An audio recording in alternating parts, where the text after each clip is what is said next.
Well, good evening, ladies and gentlemen. This is the Coaches Show, and I'm Charles Curcio from the Stanley News and Press, and I'm here with Pfeiffer head women's basketball coach Jill Thomas. Coach, a busy schedule the last couple of weeks. You've had 4 games.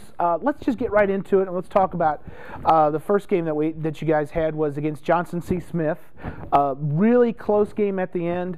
Actually tied with 3:16 left. It was 61 all, and Brittany had a three-pointer actually to cut it to within 2 points. It made the final score 66-64. Talk us through that game a little bit. Okay. Well, Charles, thanks for having us again here today. We appreciate that.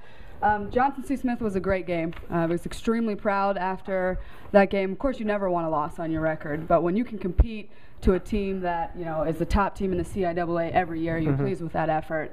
I think they're picked to win the CIAA again. They're a very aged, talented team that's very well coached. We battled the entire game, back and forth, back and forth. We had a little bit of an upset with the end with the referees.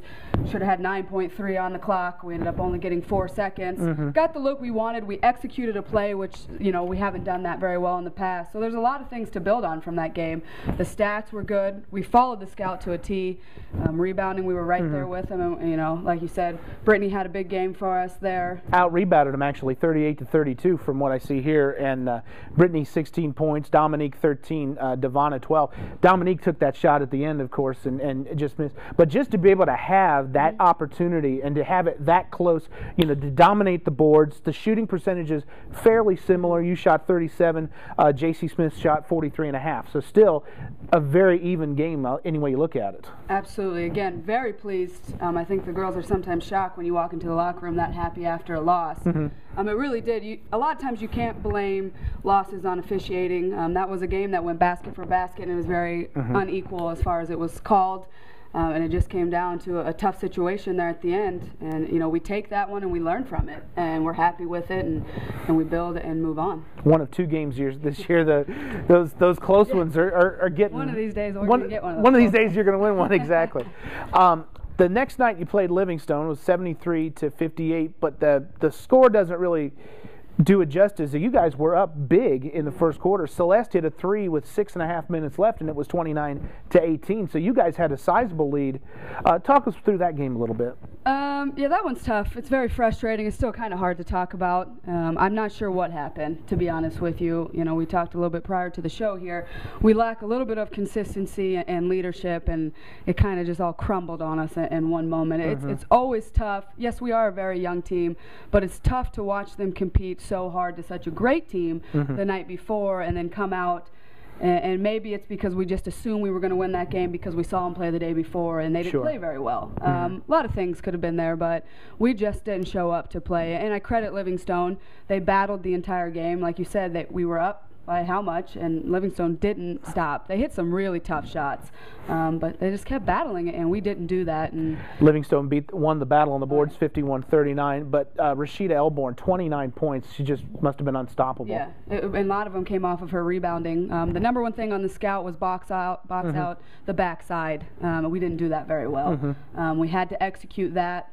And we didn't. But again, we take the loss. Hopefully, we learn from it and prepare for the next few games we had that week. And then your first conference game on the road in Due West against Erskine, 79-72 victory for you guys. It was really never you trailed early, 14-8, but then it was never really close. The closest it game was 4 points, and that was very late in the game. What made the difference in this game as opposed to like Livingstone? Charles, I would love to know that. That's a question. 27 from Brittany Cox, who will be on our show in just a minute, really does help as well. That's a question we've been asking the team the last few days, is why. It's the best environment that we've had since I've been at Pfeiffer as far as playing as a team. We put up 80 points. 79. Yeah. If you look back to all of our stats, we hadn't got past 65 points. Anytime we were at 64 or less, we hadn't won a game. We go to Erskine on the road at a very tough place to play. Again, since I've been at Pfeiffer, we haven't beat Erskine at Erskine. Shot 52% in the first half. Absolutely. It was fantastic. And everybody touched the ball. It was moving around. It was just a great team effort, and it was an exciting environment. It was something, we want to continue to build on. Turnovers were low too as well. 15 was still a lot of turnovers, but not still a lower number than we have seen. Absolutely, I'm absolutely pleased with our turnovers so far this year. If you can remember back to last season, we were in the 30s almost every game. And again, at Erskine, it came to wanting to share the ball a little bit. There was no selfish play. Yeah. It was well, and it's a big win because it's a conference win. That's the competition. Those are the ones that really mean you want to win every game you play, obviously, but those conference games, the non-cons are what get you ready for games like Erskine. And Erskine is a tough environment, and it must have been a big win. It was a huge win for us. Anytime you can go on the road on one of your toughest road trips. Now, road trips are never an excuse, but when you can go and get on off a bus after a 4-hour trip and beat a team like Erskine, who is very well coached and they play extremely hard, and shoot the three probably better than anybody in our conference.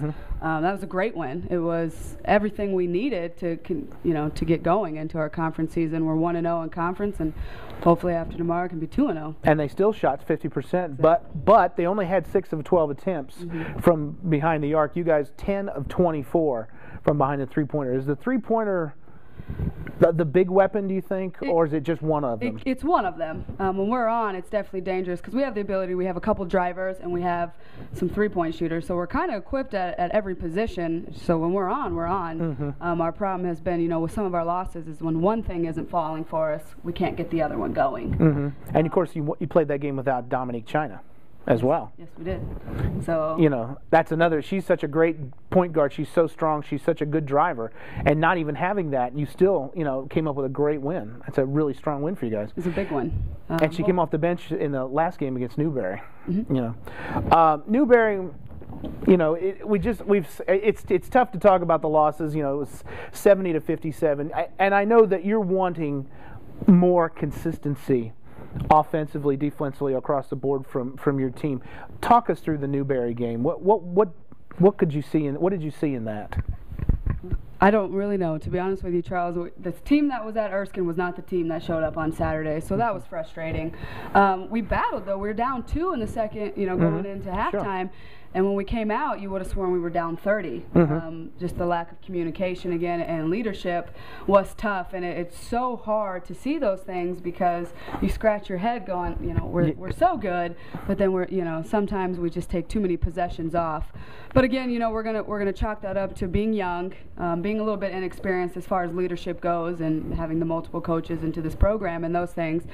But we showed a lot of film on Newberry yesterday, so hopefully they kind of got it and see what we see. There wasn't anything as far as X's and O's we could have changed in the Newberry game. It really came down to we just got outworked. Newberry plays fantastic team basketball.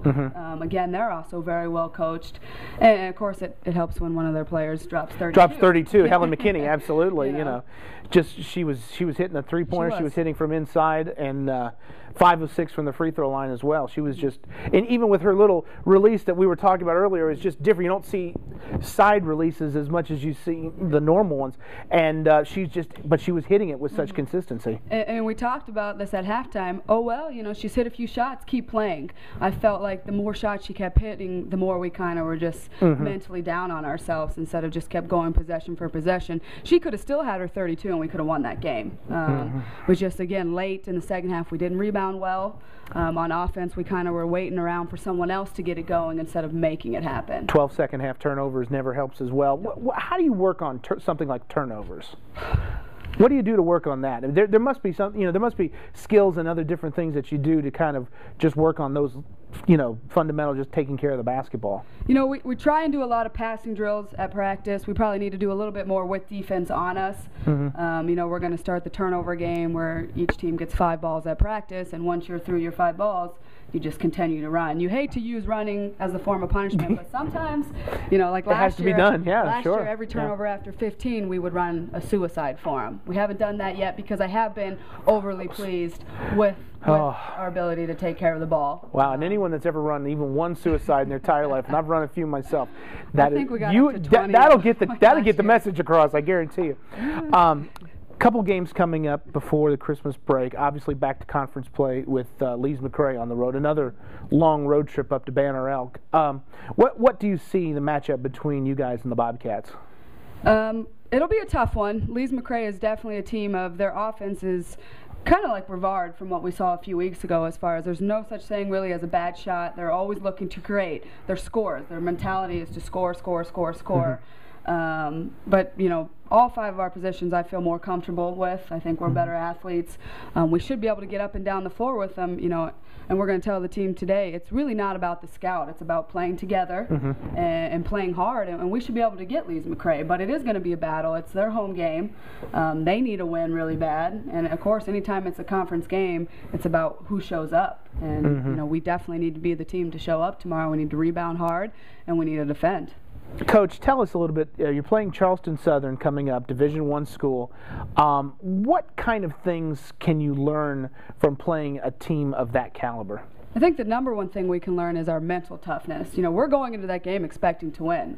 We're going to put a scout together. We're going to watch them play just like we would any other team. Absolutely. And prepare the exact same way. You know, we need to get out of our head that just because they're Division I, they're not beatable. They're a very beatable Charleston Southern team. A couple of our conference teams have actually played them early this year and have said the same thing. But we're going to see how tough we are. Okay. You know, maybe they're more athletic than us. Maybe they're a little bit faster, but I don't think that that's any reason to not prepare and be ready and go there and expect a victory. It'll be a great experience. It's going to be a great team trip. You know, go up there a little bit early, practice at their facility, you know, live the high life, as you could say it, I guess, and enjoy it. Well, Coach, thank you very much for your time. We appreciate it. We'll be back in just a second with Brittany Cox. Thank you, Charles. We're back here on the Pfeiffer Women's Basketball Show, and I'm with Brittany Cox, played at Bishop McGuinness High School, now a sophomore here with Pfeiffer. Brittany, tell us a little bit so far what you've seen this year. Been some highs and some lows. What have you seen so far? Well, like Coach said earlier, we haven't been very consistent this year. We have 2 seniors that are probably 2 of the best players in our conference. And so when we're on, we have a very strong team. We have 8 sophomores. I mean, we're a very strong team whenever we play together. Right now we need to become more consistent. In practice we'll have really good days, and some days we just have off days. And we need to find that at least middle ground where we can be more consistent, because once we get everyone together, I mean, we could be unstoppable. Is it a question of getting everybody on the same page as opposed to like what their roles are on the team, or is it more of an X's and O's kind of thing? I think we pretty much have the X's and O's down whenever everybody figures out their role and really sticks to that role, but I think there's still some questions as to who is what role right now, or how certain people, I mean, have to step into leadership roles. And right now, one game a person will step into that role, and in the next game they might fade away. So right now we need some people who will be consistent and do that every game for us. What's your role on this team? You know, I'm trying to figure out my role too. I need to be more consistent. Hopefully, as the season continues, I mean, I have told Coach and the team I want to do whatever we need to do to win.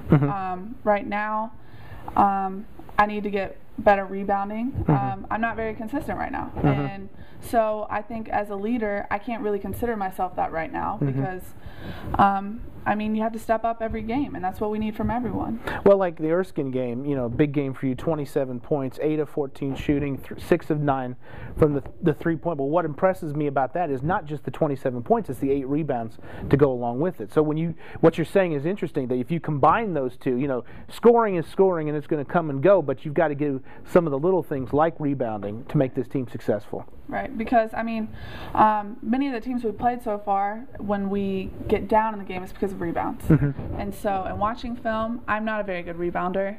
I watch the ball a lot. And so, going into the Erskine game, that was the main thing on my mind. We were down Dominique China. So I knew, and then Devonna was also not there. So, and she's one of our best rebounders. Sure. She's the most consistent rebounder we have. And so I really mentally was focused on rebound. And we had a lot of people step up. Kaya Rice had a great game. She got a lot of rebounds. So, I mean, it's not all about scoring, and you just have to get in and get the boards. Discipline. We beat them by being smarter. And so I like to think of myself as a smart player. I will have turnovers in a game, every player does.